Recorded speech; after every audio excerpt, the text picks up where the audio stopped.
Hello everyone, हमने देखा था विभव प्रवणता का फॉर्मूला। अब हम ये देखने वाले हैं कि विभव प्रवणता जिसे हम कह रहे हैं कि यह एक सदिश राशि है, ये सदिश राशि कैसे होती है।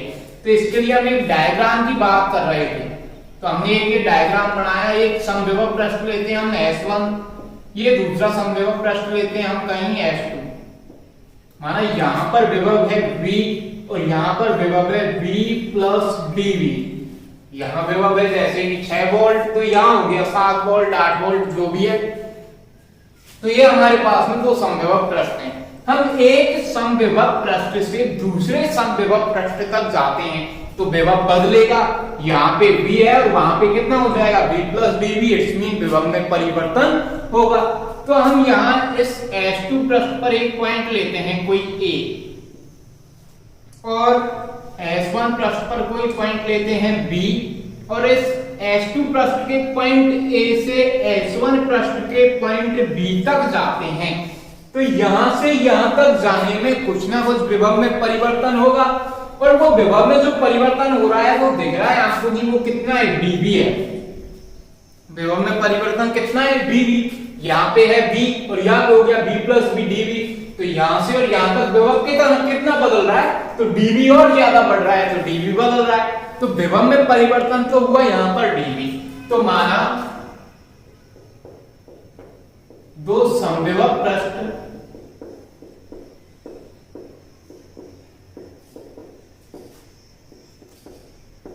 S1 व S2 हैं, इनके विभव क्रमशः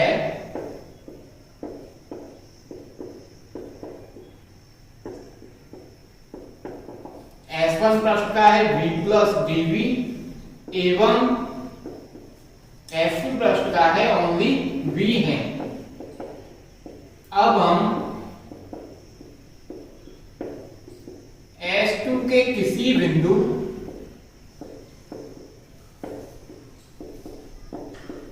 A से और कहां जाएंगे, S1 के किसी बिंदु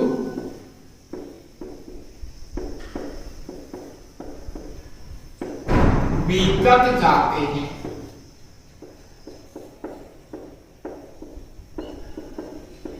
तब विभव में परिवर्तन कितना होगा, तब विभव में परिवर्तन होगा हमारा V से V प्लस dV, इसमें कितना हो रहा है dV। तब विभव में परिवर्तन dV होगा। लेकिन जब हम विभव प्रवणता देखते हैं तो विभव प्रवणता क्या होती है, तो हमने डेफिनेशन पढ़ा था कि विभव में दूरी के साथ अधिकतम परिवर्तन की दर। तो विभव में परिवर्तन तो कितना है dV, लेकिन दूरी के साथ जब इसका परिवर्तन देखते हैं तो दूरी के साथ परिवर्तन कितना होगा, एवं दूरी के साथ परिवर्तन तो दूरी के साथ जो परिवर्तन होगा वो होगा dV अपॉन, और A से B तक दूरी कितनी है, तो मान लेते हैं A से B तक की दूरी है कितनी, AB। तो जब हम इस विभव में जो परिवर्तन हुआ है इसमें दूरी का भाग देंगे तो दूरी के साथ परिवर्तन आ गया। लेकिन हमें ये मैक्सिमम लेना है। अब आपको पता है कि जो समविभव पृष्ठ होते हैं उसके साथ में विद्युत क्षेत्र की तीव्रता की दिशा किधर से किधर होती है। तो हमने देखा था समविभव पृष्ठ के हमेशा लंबवत होगी विद्युत क्षेत्र की तीव्रता। तो यहाँ पर ये जो समविभव पृष्ठ है इसकी कैसी होगी, लंबवत। इस तरह से E वेक्टर की दिशा होती है, ऐसे ही यहाँ पर होगी E वेक्टर की दिशा।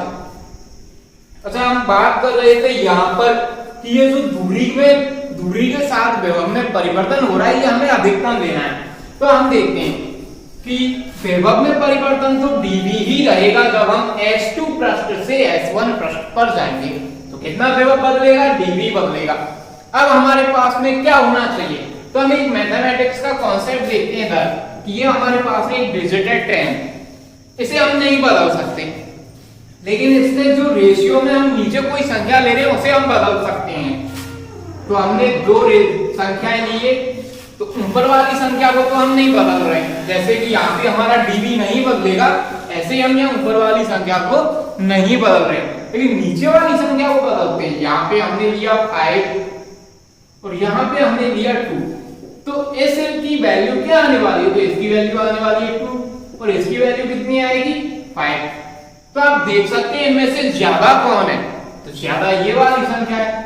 तो हमने ये देखा कि जब नीचे वाली संख्या छोटी हो तो रिजल्ट ज्यादा आता है और जब नीचे वाली संख्या बड़ी हो तो रिजल्ट कम आता है। तो हमें जो दूरी के साथ विभव में परिवर्तन ले रहा है ये अधिकतम लेना है। इट्स मीन नीचे वाली जो संख्या है वो कैसी होनी चाहिए, ज्यादा के लिए कैसी होनी चाहिए, ये कम होनी चाहिए। मतलब दूरी जो ले रहे हैं हम पृष्ठ S2 से S1 तक ये कम से कम होनी चाहिए। तो कम से कम दूरी के लिए हमें कैसे जाना होगा, ऐसे एकदम सीधा यही दूरी होगी कम से कम। इस पॉइंट को मान लेते हैं हम C। लेकिन अधिकतम परिवर्तन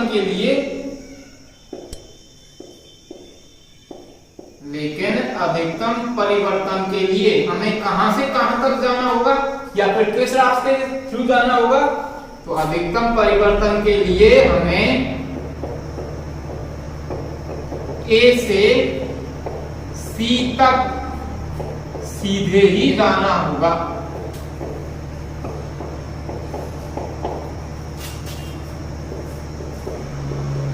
तो आप देख सकते हैं कि जब हम A से C तक जा रहे हैं सीधे इस दिशा में, इसका मतलब हम किसकी दिशा में जा रहे हैं, हम विद्युत क्षेत्र की दिशा में जा रहे हैं।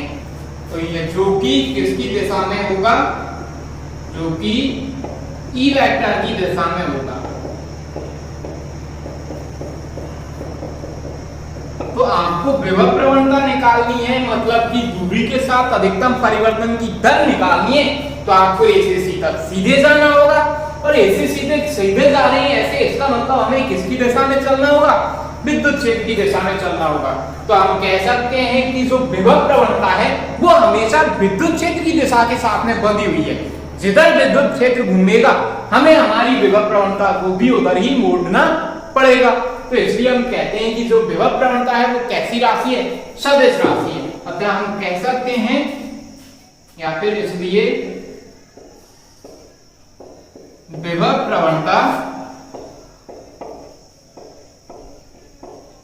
सदिश राशि होती है।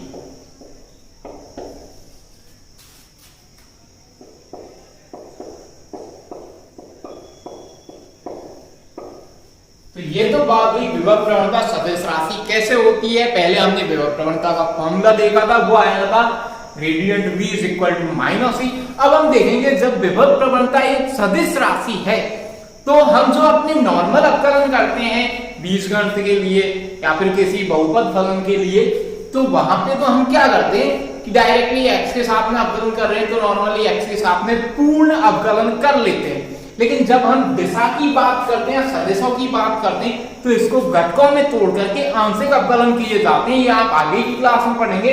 तो इसको जो dv/dl है या फिर इसको हम आंशिक अवकलन की फॉर्म में लिखें तो del है, इसको हम आंशिक अवकलन के रूप में घटकों के रूप में वियोजित करके कैसे लिखते हैं तो वो देखते हैं हम। तो यहां से अब नेक्स्ट टॉपिक, तो देखिए स्टूडेंट विभव प्रवणता को हम घटकों के रूप में कैसे लिखेंगे। हम जानते हैं कि जो विभव प्रवणता है वो क्या होती है, तो विनोद हम जानते हैं कि हमारे पास में क्या था, विभव प्रवणता का formula dv/dl is equal to -E vector, ये होता है। इसको हम ऐसे भी लिख सकते हैं आंशिक अवकलन के रूप में, आंशिक अवकलन के रूप में इस तरह से लिखेंगे। इसे लिख सकते हैं हम d की जगह डेल यूज कर लेते हैं हम, del v/del is equal to -E vector से नेगेटिव को इधर लाके लगा दें तो -del v/del is equal to E vector. ये हमने घटकों के रूप में लिखा। लेकिन जब हम सदिश रूप में बात करते हैं E वेक्टर की, तो E वेक्टर क्या होता है,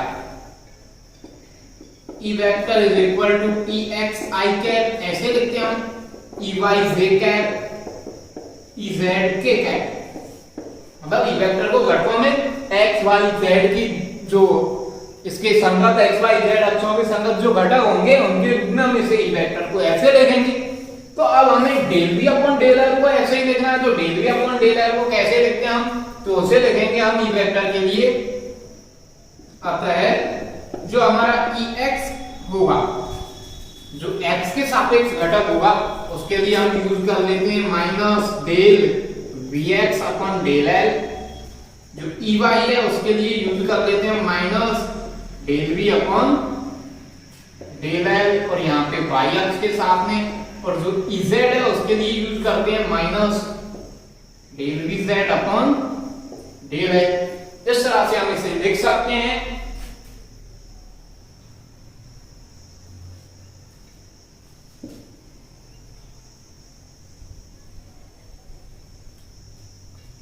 तो इसे हम घटकों के रूप में कैसे लिखेंगे, आता है डेल V अपॉन, और यहाँ पे देखिए जो हम यहाँ माइनस ये अपॉन में डेल L ले रहे हैं, ये L क्या है, एक दूरी है, तो यहाँ पे विभव तो है अदिश राशि, लेकिन जो L है ये विस्थापन, ये सदिश राशि है। तो इसे हम XYZ घटकों में वियोजित करते हैं। तो कोई भी जब हम स्थिति सदिश लेते थे R वेक्टर, तो उसे कैसे लिखते थे, xi cap plus yj cap plus zk cap, ये हमने 11th में देखा। तो ये एक तरह से स्थिति सदिश है, तो इसे हम XYZ घटकों में डायरेक्ट वियोजित करते हैं। तो डेल L की जगह क्या आ जाएगा, डेल x आ जाएगा x अक्ष के लिए, और E वेक्टर का कौन सा घटक होगा इस दिशा में, EX कैप वाला, minus del V upon del y की बात करेंगे तो E वेक्टर का कौन सा घटक हो जाएगा, EY वाला, और minus del V upon del Z की बात करेंगे तो E वेक्टर का कौन सा घटक हो जाएगा, EZ वाला। तब हम E वेक्टर को कैसे लिख सकते हैं, तो हम यहां से देखेंगे कि तब जो E वेक्टर है हमारा, उसे कैसे लिखते हैं हम, EXi कैप, और EX की वैल्यू हो गई minus del V upon del X, तो x की जगह लिख सकते हैं minus del V upon del X I cap. फिर EY की वैल्यू है minus del V upon del Y, तो EY की जगह रख सकते हैं minus del V upon del Y j cap. फिर जो EZ है उसकी जगह क्या लिख सकते हैं, minus del V upon del Z k cap. इस तरह से हम इस विभव प्रवणता को घटकों के रूप में वियोजित करके लिख सकते हैं। तो ये हमारा घटकों के रूप में वियोजन खत्म हुआ। बहुत ही इजी कॉन्सेप्ट है और मात्र छोटा सा कॉन्सेप्ट है, और मोस्ट इंपॉर्टेंट कॉन्सेप्ट है। यहाँ से न्यूमेरिकल बनता है, वो न्यूमेरिकल जरूर देख लेते हैं हम, क्योंकि आपको आंसर कब हमने पढ़े नहीं है अभी तक, आगे की क्लासेस में पढ़ेंगे। तो इसके रिलेटेड या इससे रिलेटेड एक न्यूमेरिकल देखेंगे हम। देखिए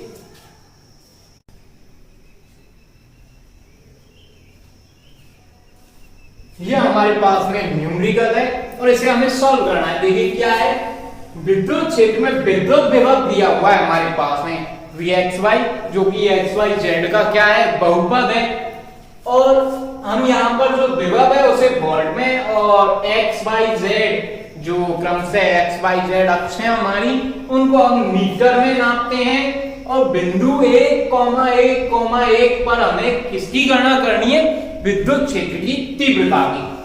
तो इस पूरे न्यूमेरिकल में हमें विभव दिया हुआ है और हमें निकालनी है विद्युत क्षेत्र की तीव्रता। मतलब कि V हमें पता है और हमें निकालना है किसको, E वेक्टर, है ना। तो हमारे पास में अभी हम देख रहे थे विभव प्रवणता के लिए फॉर्मूला, E वेक्टर और विभव के बीच में क्या रिलेशन होता है। तो वहां पे हमने ये फॉर्मूला देखा था, E vector is equal to minus dv upon dl। लेकिन हम यहाँ पे देख सकते हैं कि जो विभव है वो घटकों के रूप में, तो हम ये फॉर्मूला डायरेक्ट यूज ना करके घटकों वाला फॉर्मूला यूज करते हैं। तो वहां पे हमने देखा था del v upon del x i cap minus del v upon del y j cap minus del v upon del z k cap, ये फॉर्मूला देखा था। अब यदि हमें del v upon del x, del v upon del y और del v upon del z की values पता चल जाए तो हम यहाँ पे रख देंगे, और वेक्टर के लिए एक सदिश समीकरण बन जाएगी जिसका हम परिमाण निकाल लेंगे। तो देखिए हमें पता है कि v क्या है, vx, y, z की वैल्यू है वहां से 6x minus 8xy minus 8y plus 6yz। यहां से हमें del we upon del x, del we upon del y और del we upon del z की वैल्यूज निकालनी है। तो पहले निकालते हैं हम डेल एक्स के साथ में। तो del we upon del X देखते हैं क्या आता है। देखिए यहाँ पे आपको पता है कि आंशिक अवकलन जब भी हम करते हैं तो जिसके साथ में करते हैं केवल उसी का सापेक्ष अवकलन होगा, बाकी जो भी हमारे पास में चर अचर हैं उन सबको हम कांस्टेंट मान के चलते हैं। तो अब x के साथ में अवकलन करेंगे तो पहले 6x का करेंगे 6x का, तो यहां पर 6 तो हो गया कांस्टेंट, ये तो बाहर, और x के साथ में x का अवकलन हो जाएगा del x upon del x minus, फिर इसका करते हैं तो 8 एंड y, ये दोनों तो कांस्टेंट, ये तो आ गए बाहर, इनटू अवकलन हुआ केवल x का del x upon del x minus 8y, दोनों ही कांस्टेंट है, और इनका अवकलन करेंगे हम x के सापेक्ष, तो ये हो गया del upon del x of 8y plus यहां भी हमारे पास में 6y और z तीनों ही कांस्टेंट है, क्योंकि हम तो x के साथ में अवकलन कर रहे हैं ना, तो x के अलावा जो भी सब कुछ है वो सब हम कांस्टेंट मानेंगे आंशिक अवकलन के लिए। तो इनका भी अवकलन करेंगे हम 6y और z। तो यहाँ पे देखिए यहाँ क्या आने वाला है, डेल x का डेल x के साथ में अवकलन करेंगे तो आ गया 1, तो यहाँ पर आ 6 इंटू 1, कोई फर्क नहीं पड़ने वाला, माइनस यहां भी अवकलन इसका हो गया 1, तो क्या बचेगा केवल 8y माइनस, ये कांस्टेंट है और कांस्टेंट का अवकलन क्या होता है 0, प्लस ये कांस्टेंट है, कांस्टेंट का अवकलन क्या होता है 0, तो del v upon del x आने वाला है कितना 6 माइनस 8y, ये हमने निकाला del v upon del x। अब हम बात करेंगे del v upon del x के बाद में किसकी, del v upon del y की, तथा तो del v upon del y कितना आएगा, तो अब y के अलावा बाकी सभी को हम कांस्टेंट मानेंगे, तो 6x कांस्टेंट हो गया y के रिलेशन में, तो 6x कांस्टेंट हो गया, इसका अवकलन कितना हो गया 0 माइनस यहाँ पे 8 और x ये दोनों कांस्टेंट, ये तो आ जाएंगे बाहर, और y के साथ में इस y का अवकलन होगा तो वो हो गया 1 माइनस 8 कांस्टेंट है जो बाहर, और y का अवकलन y के साथ में हो गया 1 प्लस 6 और z कांस्टेंट है ये बाहर, और जब हम y का अवकलन करेंगे y के रिलेशन में तो ये हो गया 1, तो del v upon del y की वैल्यू आ जाती है हमारे पास में is equal to minus 8x minus 8 plus 6z, ये वैल्यू आ गई हमारे पास में del v upon del y की। अब हम निकालेंगे del v upon del z की वैल्यू, तो del v upon del z is equal to, क्या करेंगे पहले हम z के रिलेशन में, तो z के रिलेशन में जैसे ही हम 6x का अवकलन करेंगे तो ये कांस्टेंट होगा, कांस्टेंट का अवकलन हो गया कितना 0 माइनस, अब 8xy का करेंगे हम z के रिलेशन में विद रेस्पेक्ट टू z, तो ये कंप्लीट कांस्टेंट हो गया, और कांस्टेंट का अवकलन क्या होता है 0, फिर इसका करते हैं माइनस 8y, और z के रेस्पेक्ट में कर रहे हैं तो 8y कंप्लीट एक कांस्टेंट है, तो इसका अवकलन भी 0, फिर हम करेंगे 6yz का, तो प्लस 6 और y तो हो गए कांस्टेंट, और z का z के रेस्पेक्ट में क्या हो गया 1, तो आ गया del v upon del z is equal to 6y। अब हम निकाल सकते हैं ई वेक्टर, अतः जो ई वेक्टर है वो कितना हो जाएगा, E vector is equal to minus del v upon del x, तो क्या आएगा del v upon del x 6 minus 8y,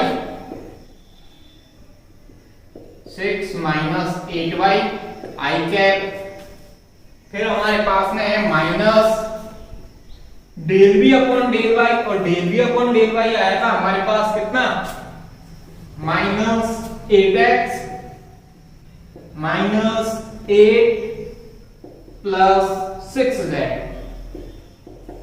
तो del v upon del y की वैल्यू रख दी, साथ में है z कैप, फिर minus del we upon del z, और del we upon del z की वैल्यू आएगी हमारे पास में कितनी 6y इनटू k कैप। अब हमारे पास में ई वेक्टर का एक सदिश रूप में समीकरण बन गया। हमें क्या निकालना है, ई वेक्टर की वैल्यू निकालनी है एट पॉइंट 1 एंड 1 एंड 1। तो E vector at point 1 and 1 and 1, तो हम क्या करेंगे, ये हमारे क्या है, ये एक्स वाई जेड कंपोनेंट है, तो x की जगह वैल्यू क्या हो गई 1, y की वैल्यू 1, z की वैल्यू 1। तो ये जो इक्वेशन आई है इसमें x, y और z इन सब की जगह 1 पुट कर देते हैं। तो रखिए x y की जगह 1 रखना है, x की जगह 1 रखना है, z की जगह 1 रखना है और यहाँ y की जगह भी 1 रखना है। तो यहाँ -6 -8 इनटू y, और y की वैल्यू रखनी है हमें 1, तो कितना हो गया ओनली 8 i कैप एसिड -8, और y की वैल्यू क्या रखनी है, सॉरी x की वैल्यू क्या रखनी है 1, तो 1 से मल्टीप्लाई करेंगे 8 ही रहेगा, फिर -8 प्लस 6 इनटू 1, तो वही 6 बाहर रहेगा अपना ब्रैकेट से बाहर j कैप -6 इनटू 1, तो वही 6 और k कैप। इसको सॉल्व करके देखते हैं। e vector at point 1 and 1 and 1 is equal to 6 -8 -2 and ये माइनस तो हो गया +2 i कैप। यहाँ -8 और -8 -16 प्लस 6 -10, और ये बाहर वाला माइनस कर देगा प्लस, तो plus j cap -6k cap. ये हमारे पास में एक ई वेक्टर का सदिश समीकरण आ गया। इसका हमें परिमाण निकालना है, तो परिमाण निकालना हमने 11th क्लास में देखा था, मॉड ऑफ ई वेक्टर कैसे निकालते हैं, अंडर रूट इसका स्क्वायर प्लस इसका स्क्वायर प्लस इसका स्क्वायर, क्या करेंगे 2 का वर्ग प्लस 10 का वर्ग प्लस 6 का स्क्वायर, तो ये हो गया under root 4 plus 100 plus 36, it's mean root 140। क्या निकाल रहे हैं ई वेक्टर, तो ई वेक्टर के लिए फॉर्मूला वोल्ट प्रति मीटर। यह आ गया हमारे पास में विद्युत क्षेत्र का परिमाण इस विभव के लिए। तो यहां से हमारा ये न्यूमेरिकल खत्म होता है। अब आपको जो विभव प्रवणता वाला कॉन्सेप्ट है वो खत्म होता है यहाँ पे। अब हम नेक्स्ट टॉपिक पढ़ेंगे अलग अलग डायग्राम्स के लिए, अलग अलग शेप के लिए हम विद्युत विभव कैसे निकालें। जैसे चालक गोले के लिए विद्युत विभव कितना होगा, तो चालक गोले के लिए विद्युत विभव कितना होगा, एक गोलीय कोश के लिए विद्युत विभव कितना होगा, तो वो डेरिवेशंस हम नेक्स्ट वीडियो में पढ़ने वाले हैं।